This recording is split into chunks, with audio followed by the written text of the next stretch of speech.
नमस्कार मंडळी, क्रिशवीज व्लॉग या आपल्या चॅनलमध्ये आपणा सर्वांचं अगदी मनापासून स्वागत आहे। उन्हाळ्यामध्ये जर तुम्ही ताक पित असाल तर या चुका तुम्हाला महागात पडू शकतात आणि फायदा न होता तुम्हाला कधी नुकसानही होऊ शकतं।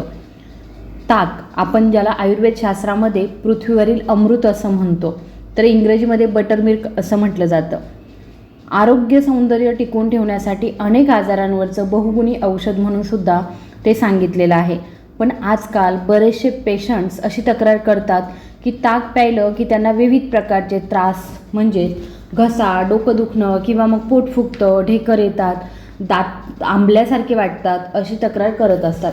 तर हा नेमका ताकाचा दोष आहे की ताक पिताना आपल्याकडूनच काहीतरी चुका होत आहेत, हे लक्षात घेणं फार महत्त्वाचं आहे। आपल्या शरीरातील वात, पित्त, कफ हे तीनही दोष सम अवस्थेमध्ये ठेवण्यासाठी, पचन चांगलं होण्यासाठी, पोट नीट साफ होण्यासाठी आणि आतड्यांची शक्ती वाढवण्यासाठी, वजन, पित्त, उष्णता, जंत कमी करण्यासाठी, त्वचा, केस निरोगी चमकदार ठेवण्यासाठी ताक हे अत्यंत उपयुक्त आहे।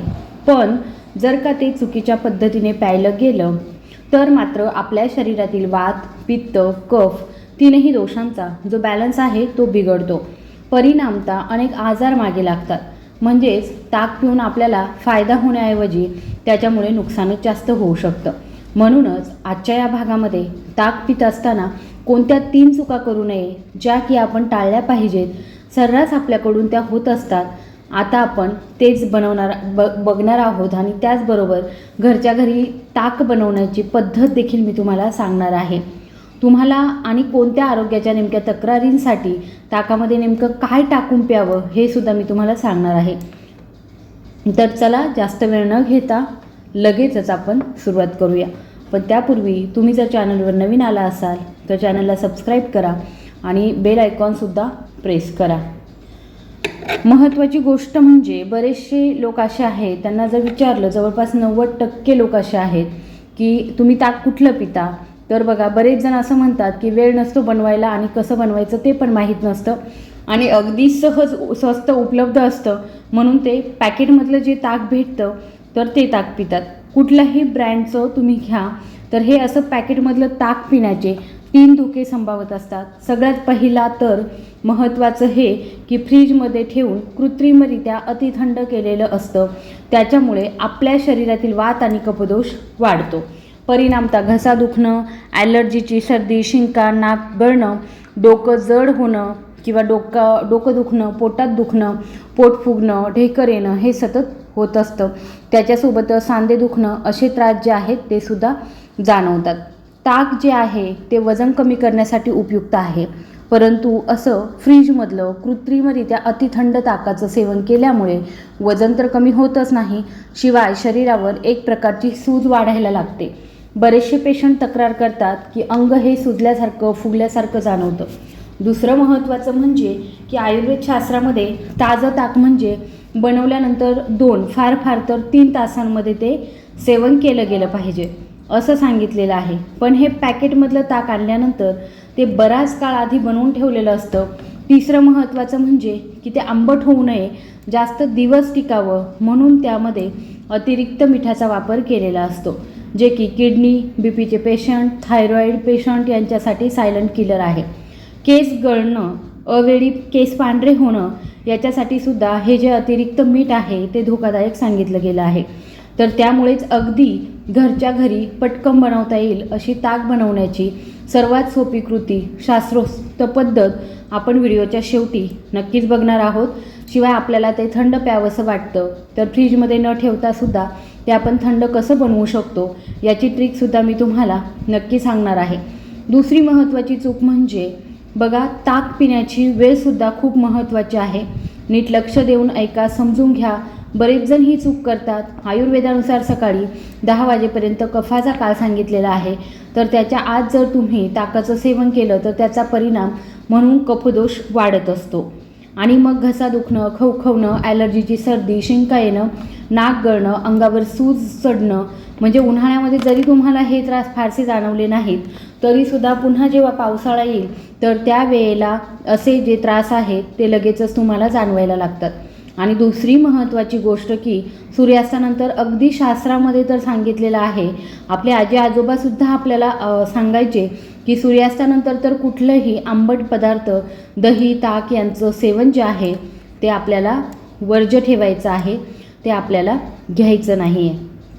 त्याचबरोबर तुम्ही जर रात्रीच्या वेळी ताक पिला तर दंतरोग म्हणजे दातांचे प्रॉब्लेम, काही ना काहीतरी दात आंबणं म्हणा किंवा त्यांची सेन्सिटिव्हिटी वाढते, दात कळकळतात, घसा दुखतो, घसा खवखवतो, डोकंसुद्धा दुखतं, तर सर्वात योग्य वेळ जी आहे ती दुपारी 11 ते 4-5च्या दरम्यानमध्येच आहे.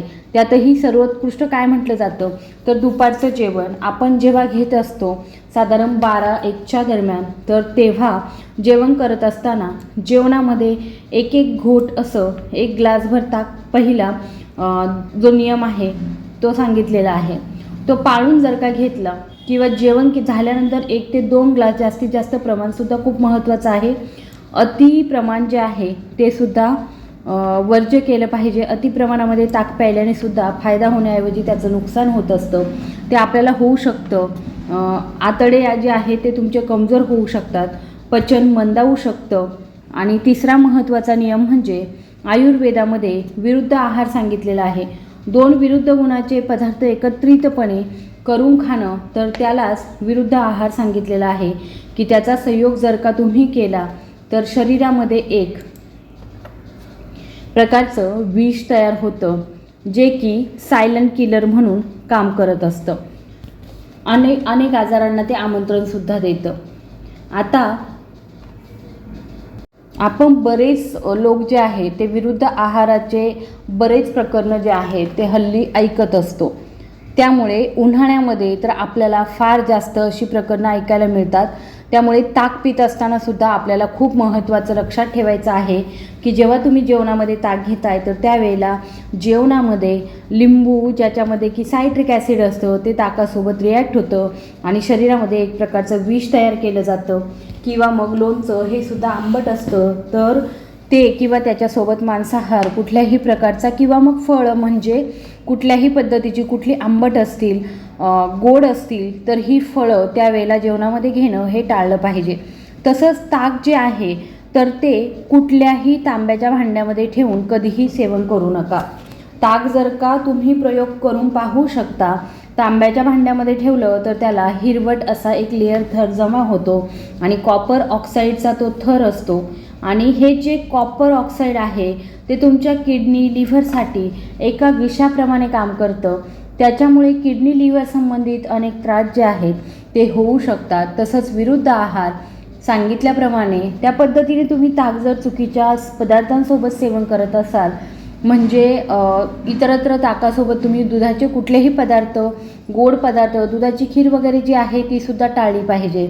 अशा पद्धतीने तुम्ही दुधाचं सेवन जे आहे, दुधाचे पदार्थ जे आहे ते ताकासोबत एकत्रित सेवन करत असाल तर त्याच्याने तुम्हाला आम्लपित्ताचा त्रास किंवा मग आंबट सतत ढेकरा येणं, अपचन होणं किंवा त्वचेचे आजार, फंगल इन्फेक्शन, त्वचेला खाज येणं, पिंपल्स किंवा कुठल्याही पद्धतीचा बेंड सतत येत राहतात, त्रास होत राहतो, तर ह्यासुद्धा चुकीच्या पदार्थांसोबत ताकाचं सेवन केल्यामुळे ह्या सगळ्या गोष्टी होऊ शकतात.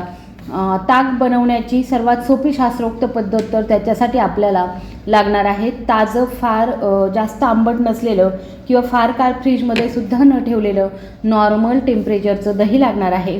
तर ह्या दह्याच्या 3 ते 4 पट माठामध्ये ठेवून नैसर्गिकरित्या थंड केलेलं जे पाणी असतं ते पाणी टाकायचं आहे आणि ते अशा पद्धतीने लाकडी रवीवरती, जर का तुमच्याकडे उपलब्ध असेल तर उत्तम, नसेल तर स्टीलच्या वगैरे पण रवीने तुम्ही ते आवर्जून तुमच्या घरामध्ये ठेवा रवी, आणि त्याचा वापर करून तुम्ही ते घुसळायचं आहे. आणि एक प्रक्रिया जी आहे तो एक संस्कार सांगितला गेला आहे आणि याच्यामुळे ताक जे आहे ते पचायला हलकं, गुणाने थंड आणि त्याचे सर्व फायदे जे आहेत ते आपल्याला मिळतात. एक गोष्ट कायम लक्षात ठेवा की तयार होणारं आपलं जे ताक आहे तर ते दुधापेक्षा पातळ असलं पाहिजे. दुसरं म्हणजे की साईचं ताक काही जण पीत असतात, तर त्याच्यामध्ये सुद्धा त्याचं लोणी काढून, जर का तुम्हाला सर्दी, खोकला, वजन जास्त आहे, शुगर आहे, तर अशा वेळेला त्यात लोणी पूर्णपणे काढून अतिशय पातळ असणारं जे ताक आहे ते सेवन करायचं आहे. अगदीच तुम्हाला उष्णतेचा खूप त्रास आहे, वजन कमी आहे, चेहऱ्यावर ग्लो हवा असेल तर थोडंसं लोणी त्यामध्ये ठेवून तशा ताकाचं सेवन केलं तरीसुद्धा त्याच्याने चांगला फायदा होतो. आता ताकामध्ये नेमकं काय टाकून घ्यावं, तर ज्यांना पित्त उष्णतेचा वगैरे भरपूर त्रास होतोय, जळजळ होते शरीरासाठी कुठेही, तर अशांनी ताकामध्ये मिश्रीपत्री खडीसाखर, जी ओबडधोबड खडीसाखर असते, तर ती पित्त उष्णतेसाठी बहुगुणी औषध म्हणून सांगितलेली आहे. तर त्याचा एक खडा किंवा मिक्सरला त्याची पावडर करून ती यामध्ये टाकून तुम्ही घेऊ शकता. किंवा जर का तुमचं वजन खूप जास्त आहे आणि पचनाचा त्रास होतोय, गॅसेस सतत होत आहेत, तर अशा व्यक्तींनी मात्र यामध्ये एकतर काळी मिरीपूड असते ती 1 चिमूटभर, किंवा सुंठ पावडर, किंवा मग सगळ्यात बेस्ट म्हणजे पाचक चूर्ण, तर या गोष्टींचं तुम्ही सेवन जे आहे ते करू शकता. आता बघा, सर्व नियमांचं पालन करून योग्य पद्धतीने ताकाचं सेवन करावं. तुम्हाला कुठलाही त्रास त्याच्याने होणार नाही, उलट त्याचे जे सर्व काही फायदे आहेत ते नक्कीच मिळतील. आजची माहिती तुम्हाला कशी वाटली कमेंट बॉक्समध्ये नक्की सांगा. व्हिडिओ आवडला असेल तर कृपया व्हिडिओला लाईक, शेअर आणि सबस्क्राईब करायला विसरू नका. धन्यवाद.